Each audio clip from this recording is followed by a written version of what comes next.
I was lost. My father was still missing. My mother, alive but confused, trapped in a fog she couldn't escape. And I didn't know where to start. So I did the only thing I could think of. I went to the police.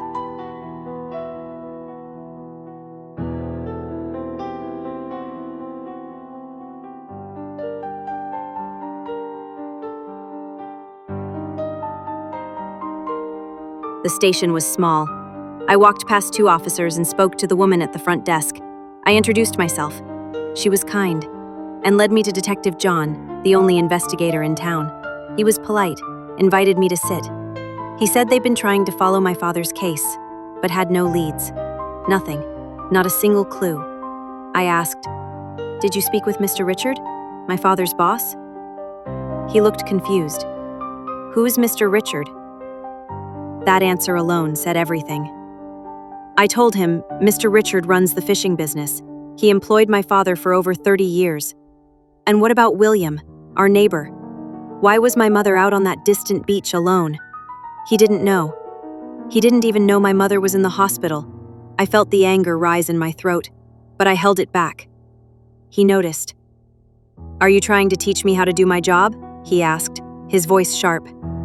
I sighed. "No, I'm sorry.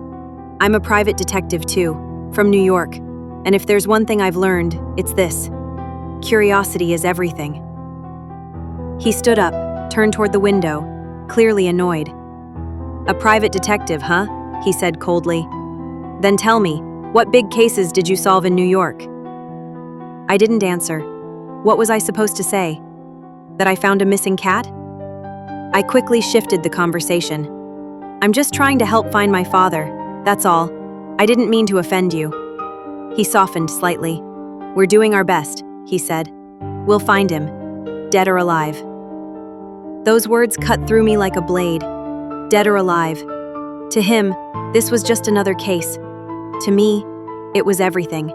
I thanked him and walked out in silence, furious, broken, but more determined than ever. And then, I saw him. Jessy, walking right into the police station. I ducked behind a post and waited until he disappeared inside. What was he doing here? Was he following me? I didn't wait to find out. I slipped away. It was clear now, if I wanted answers, I'd have to find them myself. So I went to Mr. Richard's office. He was kind, as always, said he hadn't seen my father for over 2 weeks. He'd been away on business in Miami. He suggested I speak to David, my father's coworker, said they'd worked together every day leading up to the disappearance. I found David on the dock, working on one of the boats. He remembered my father clearly. "He said he had something to do that weekend," David told me, "said he might not be back Monday." I asked where he went. David shook his head. "Didn't say, just told me to cover his shift." So he had a plan, a destination. But where? The only person who might have known was my mother, and she couldn't remember anything. Again, I felt the trail slipping through my fingers. I walked along the beach thinking, and that's when I saw him, a man on horseback.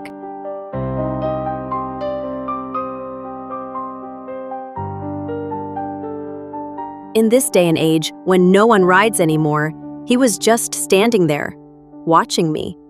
And then just like that, he rode away. Was it real? Was it in my head? I didn't know. But I did know one thing. If I wanted the truth, I needed to go back to where it all began. Home. It was getting dark when I arrived. The air was cold, the forest quiet. On the way, I thought I heard someone behind me. A rustle in the bushes. Footsteps maybe. Or maybe just a rabbit. I made it to the house, and shortly after, William and his wife Margaret arrived with warm food. She'd always been kind, like a second mother. I hugged her, felt my mother in her arms.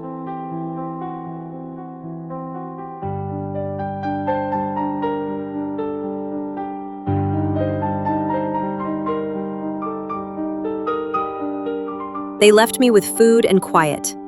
I ate quickly, exhausted, and finally tried to rest. But then, I heard something. A loud thump from the living room.